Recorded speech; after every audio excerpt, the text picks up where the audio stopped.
Welcome back to Movie Recaps. Today I will show you a war film from 2019, titled The King. Spoilers ahead. Watch out and take care. It's the early 15th century and English knight Henry Percy, better known as Hotspur, is leading the rebellious march against the neighboring kingdoms. After another victorious battle against the Scots, Hotspur asks his king to pay for the ransom Wales asks for his cousin, but the king refuses, thinking it isn't worth the trouble.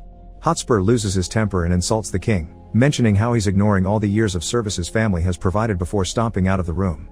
Meanwhile, Prince Henry is living in a modest house in town, pretending to be a commoner named Hal.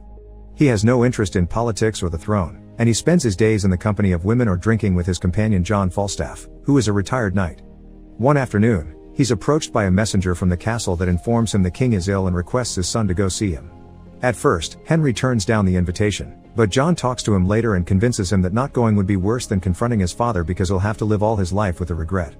Henry gives in and goes to see his father, who tells him what he already expected. Henry may be the oldest son, but he won't be king. The throne will go to his brother Thomas instead. The king knows Henry doesn't want the position anyway, but he felt it was his duty to say these things directly to his son. Henry is indeed perfectly fine with this decision, but he does get upset when he hears Thomas will march against Hotspur the next day. He doesn't think the new generation should get involved in their father's feuds, but Thomas ignores his worry. That night, Henry can't bring himself to have fun because he keeps thinking about Thomas putting himself in danger, so the following day he goes to see his brother on the battlefield. Thomas isn't happy to see him there, but Henry ignores his complaints because he isn't here to steal his glory, he just wants to save Thomas' life.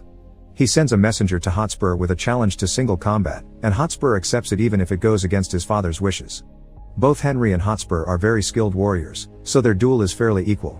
They begin fighting with their swords, but soon they lose those and resort to good old hand-to-hand combat, and after lots of struggling, Henry manages to tackle Hotspur to the ground and stab him with a dagger he had with him all along.